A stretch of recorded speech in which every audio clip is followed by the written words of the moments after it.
All right. Well, good morning, guys. Thanks for coming. My company is Ingot Social Justice Network. It's a new social media platform to transform and optimize young adult leaderships. So people that are ages around 18 to 30. And so my story with this company kind of started back growing up in the Midwest. Coming from Ohio, I was exposed to a lot of different socioeconomic barriers, but also understanding different social issues in my own community, whether it be poverty or educational access. And so transitioning to Davidson College right around the corner was a little bit difficult for me, especially feeling placed kind of in a bubble. I think Davidson does a great job of ensuring that our students have a really great mindset when it comes to progressive action, but at the same time, how are we connecting with the larger community? And so that's a question that I've been wrestling with.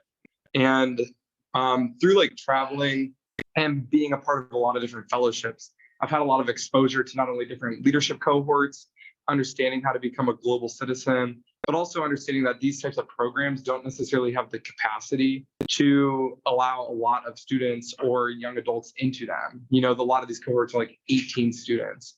And so how are you actually going to expand the reach to ensure that people understand what it means to be a public servant today? So that's kind of the question I've constantly been asking myself is, what is public service? And when we look at different social media platforms today, from LinkedIn to Facebook to Instagram, a lot of people have been resorting to performative activism. And that's another problem that my peers and myself have noticed, is that we're reposting different articles and we're, talking really quickly through comment sections, but where's the real dialogue, and where's a safe space to talk? There's a lot of cancel culture today on these social sites, in addition to COVID being a big barrier to meet in person. So civil society is technically not being elevated. And that's why I created, okay, now it's not working, there we go. Ingot, a new connect platform for young adults. And so the whole idea is if I got on Ingot, I'm not only going to be able to engage in different dialogue regarding social justice. So if I'm interested in sustainability, I might be able to connect with someone from Morocco who has different ideas of how to live a sustainable life or do different policy initiatives in their own local community, but bridge that gap. And that cross-cultural communication is extremely important today when we're thinking about, how are we going to combat climate change? How are we talking about reproductive health in a new way? So not only are you able to talk to people abroad, but you're also able to talk to people in your local community. I'm at Davidson, but a lot of my friends might not be interested in LGBTQ rights. So how can I talk to someone maybe at UNCC and actually connect on a deeper level than through LinkedIn? And I think that's the one issue with LinkedIn as well, is that it's more about boasting your own professional development rather than honing in on, who we are as people, because those go hand in hand. You can be professional, but what about your personal life? And how do we expand our own thinking regarding that? And then the third kind of component of Ingot is that we're going to be able to find and promote different service opportunities, and it becomes a tool for nonprofits. And this has been really important after talking to a lot of different nonprofit leaders, especially when it comes to these three pillars.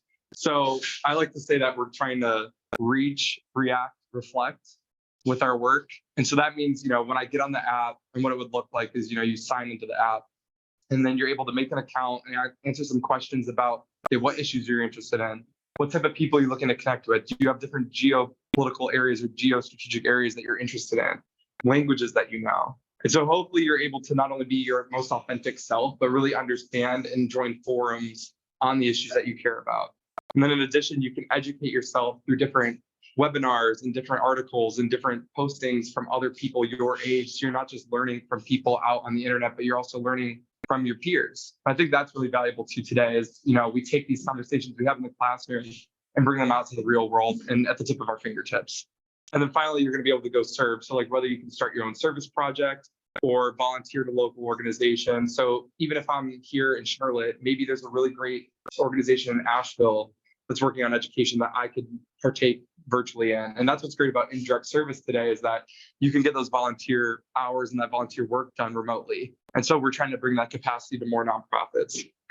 And so basically I've been talking to a lot of people about this. Of course, JP has known about my project because he's been working with me. But what's really great is that a lot of students find this stuff necessary because they just don't have the time to really go out and look for a bunch of opportunities unless it's like the summertime. And so, how when you're a college student, you're a young adult working at Red Ventures and their ESG work, how can you go out and get involved more easily and really hone in on that mission that a lot of these institutions already have, which is to go out and serve and give back?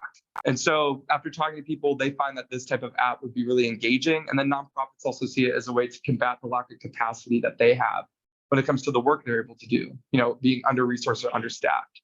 And then I also was at South by Southwest recently, which was really fun in Austin, and I got to pitch this to a bunch of people. And what's cool too about being in Austin and being able to talk about this is that it's becoming a tech hub. And talking about social media, it's not going away. I think people recognize that now, even if people don't like that Elon Musk is running Twitter. We got to learn different ways and strategies to kind of disrupt the market. So what makes us different? I kind of consider two things to be really important: social action, and again, tool for nonprofits. So being able to build community and collaborate, but also be a catalyst and try to find a new algorithm to get off your phone.